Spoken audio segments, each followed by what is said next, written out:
और ये तस्वीरें आपको दिखा रखी हैं प्रधानमंत्री नरेंद्र मोदी की ये तस्वीरें। लेकिन ये देखिए, दिल्ली के द्वारका में यशोभूमि नाम से India international convention and expo centre को देश को समर्पित अब से कुछ ही देर बाद प्रधानमंत्री नरेंद्र मोदी करेंगे। आज विश्वकर्मा जयंती है और उसके मौके पर भगवान विश्वकर्मा को नमन करते हुए प्रधानमंत्री नरेंद्र मोदी यहां पर नजर आ रहे हैं। लेकिन ठीक उसके बाद की तस्वीरें देखिए, जहां पर प्रधानमंत्री नरेंद्र मोदी ने सबसे पहले भगवान विश्वकर्मा को पुष्प अर्पित किए, उन्हें नमन किया।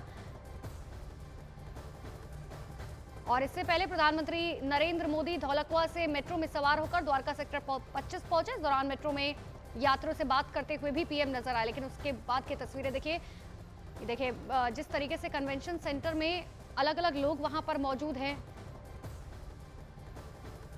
उसकी ये तस्वीरें आपको दिखा रहे हैं, जहां पर प्रधानमंत्री नरेंद्र मोदी उन तमाम कारीगरों से बातचीत करते हुए कि आखिर किस तरीके से काम किया जाता है। देखिए, चाहे चमड़े के व्यापार की बात करें या फिर कपड़े के व्यापार की बात करें, तो जितने व्यापारी वहां पर मौजूद हैं, जो उनकी खासियत है, जो उनके राज्य की खासियत है, क्योंकि देखिए हिंदुस्तान विविधताओं का देश कहा जाता है, जहां कहा जाता है कि हर 5 किलोमीटर के बाद यहाँ पर भाषा बदल जाती है, संस्कृति बदल जाती है और राज्य दर राज्य में लोगों की भाषाएं बदल जाती हैं, लोगों का काम बदल जाता है, लोगों की पहचान बदल जाती है। ठीक उसी पहचान को दर्शाती हुई ये तस्वीरें कन्वेंशन सेंटर की आपको दिखा रहा है, जहां पर पीएम नरेंद्र मोदी पहुंच चुके हैं। जो तमाम कारीगर वहां पर मौजूद है, उनसे बातचीत कर रहे हैं पीएम मोदी। क्योंकि देखिए, ये योजना जो है आखिर इससे किस किस को फायदा होगा, सुनार, कुम्हार, मूर्तिकार, साथ ही मोची, और देखिए तस्वीर भी आपको दिखा रहे हैं, मोची से बात करते हुए यहाँ पर पीएम नरेंद्र मोदी।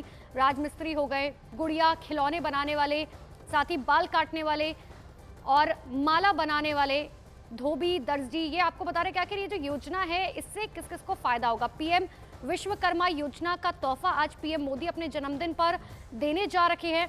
लेकिन इनसे आखिर फायदा किस किस को होगा, ये बताने की कोशिश ग्राफिक्स जरिए हम आपको कर रहे हैं। देखिए, जो खासकर छोटे छोटे कारीगर होते हैं, चाहे लोहार, सुनार, कुम्हार, मूर्तिकार, मोची हो गए, जो आपके जूते ठीक करते हैं, टोकरी बनाने वाले, चटाई बनाने वाले, दरअसल ये वो कारीगर होते हैं जो आपको दिखते तो हर रोज होंगे, लेकिन शायद आपका उनकी तरफ ध्यान कभी नहीं जाता होगा।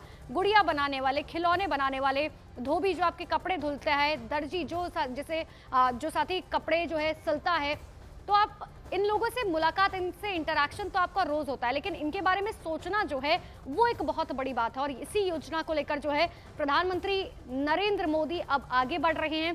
पीएम विश्वकर्मा योजना का तोहफा आज पीएम नरेंद्र मोदी इन तमाम कारीगरों को देने जा रहे हैं। 18 पारंपरिक व्यापार से जुड़े लोगों को जो है फायदा होगा।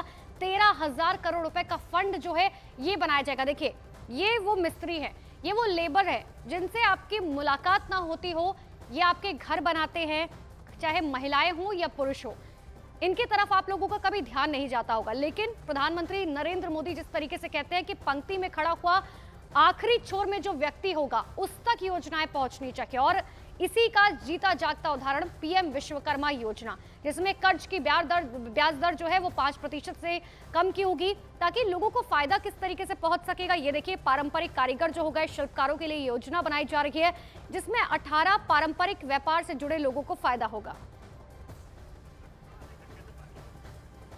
तो प्रधानमंत्री नरेंद्र मोदी की ओर से विश्वकर्मा जयंती पर आज नई दिल्ली के द्वारका स्थित एक तरफ India international convention and expo centre का उद्घाटन किया जाएगा, वहीं आपको बताएं कि पीएम विश्वकर्मा योजना के तहत पारंपरिक कौशल वाले लोगों का समर्थन करने वाली योजना की सौगात इन लोगों को दी जाएगी। इस योजना के तहत उदार शर्तों पर 3 लाख रुपए तक का लोन भी दिया जाएगा, और इस योजना के शुरू होने से देश भर के करीब 30 लाख विश्वकर्मा परिवारों को फायदा मिल सकता है, और इसके जरिए पारंपरिक शिल्प में लगे लोगों को सहायता प्रदान करने पर ध्यान केंद्रित होगा।